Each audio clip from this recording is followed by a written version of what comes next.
Adam Bandt, the ANZ has indicated it will pay superannuation to women on parental leave.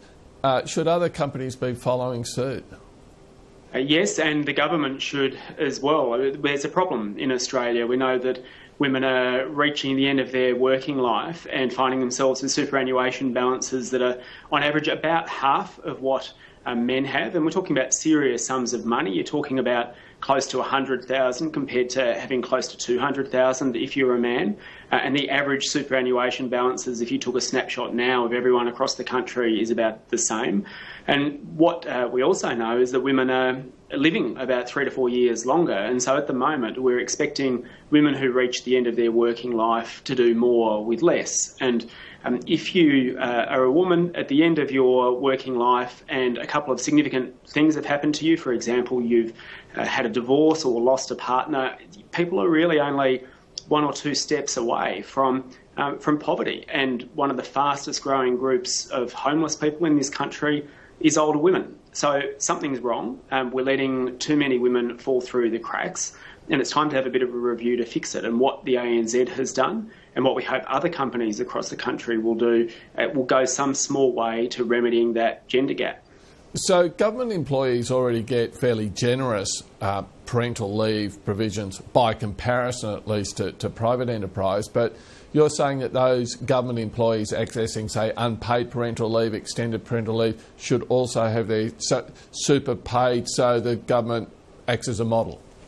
Well, a lot of government employees just get the legal minimum like everyone else does, but the government paid parental leave scheme that we've got at the moment doesn't cover your superannuation while you're out of work. And so that's the basic minimum 18 weeks that everyone across the country is entitled to. Now, what we know is that one of the reasons that women have a lower super balance is the general gender pay gap. Another reason is that women, on the whole, are still primarily responsible for looking after kids and increasingly looking after grandparents as their parents as people go into aged care facilities and the like. And so women are taking, on average, a lot more time out of the workforce. And when they take that time out to care for others and do that really important work, their superannuation balances aren't getting topped up. And so I think it's time to go a bit back to the drawing board in a way and say, well, look, we had a pension system that was meant to give people who contributed their whole lives then some dignity in retirement. We put superannuation on top of that, saying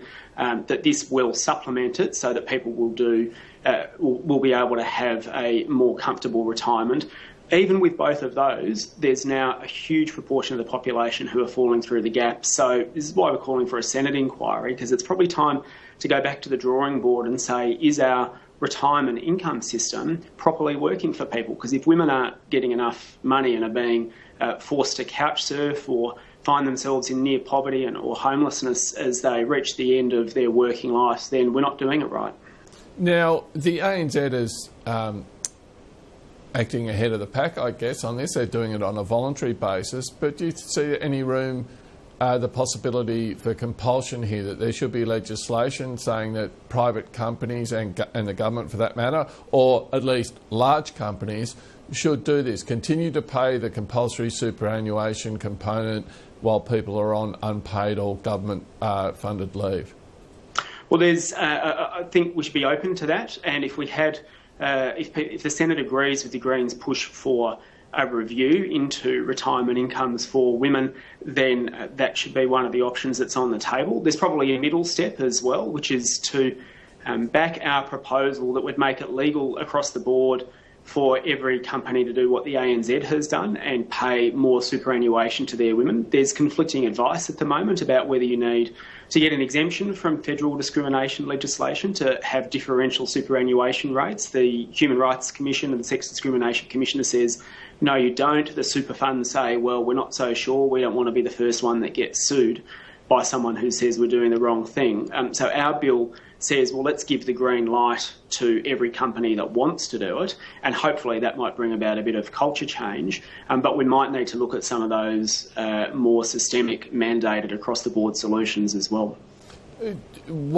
How would you imagine they might work, this element of compulsion?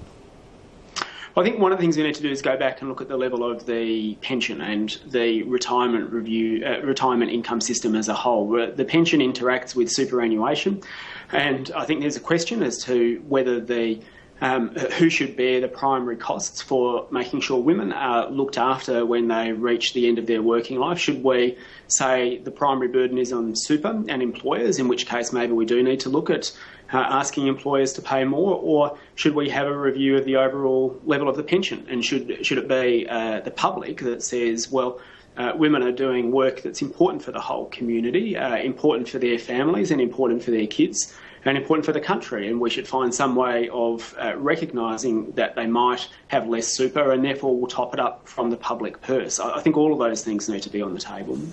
Okay, Adam Bandt, before I let you go, this controversy surrounding the AFL player Adam Goodes, you're the member for Melbourne, right in the heart, I guess, of AFL culture in Australia. What should be done about the way he's been treated? Look, it's reprehensible, and there will be a lot of games being played here this weekend, and I read reports that some players are considering doing what they have done in soccer leagues and other football leagues around the country, around the world rather, and considering walking off in support of Adam Goodes. And I've got to say, if players wanted to take matters into their own hands and do that, they'd have my 100% support. And I think a lot of support from people in the football centre of Australia here in Melbourne. I think there's been a bit of slowness on the part of the AFL and others to act, which is a bit disappointing given that they've got a very good reputation in other respects. I do think everyone needs to act, and people would have my support if they chose to walk off the field. How do you explain the treatment he's received? You see it as simply racist, or are there other elements there? What's your thinking? I think overwhelmingly it's racism. I think there's a sense in which Adam Goodes has stood up for Indigenous Australia and has used his position as former Australian of the Year and also as a key elite sports person to advance the cause of Indigenous Australia and also of reconciliation. And he's stuck his head up, and now there are people who want to lop it off. And I think that's incredibly disappointing. And I think that's probably a minority. It's a minority in the community, and perhaps there are some people who are just going along with it, not perhaps understanding exactly what it means. But everyone should understand what it means, and those who are driving it are motivated by racism, I think. And I'm very, very pleased to see so many people across the country standing up in support of Adam Goodes. That gives me enormous heart, and I think that's where the majority of Australia lies. I think it's where the AFL lies. I think it's where all the clubs lie. And now the question is, how do we stamp it out and make sure it doesn't happen? Okay, Adam Bandt, thanks for your time today. Thanks very much.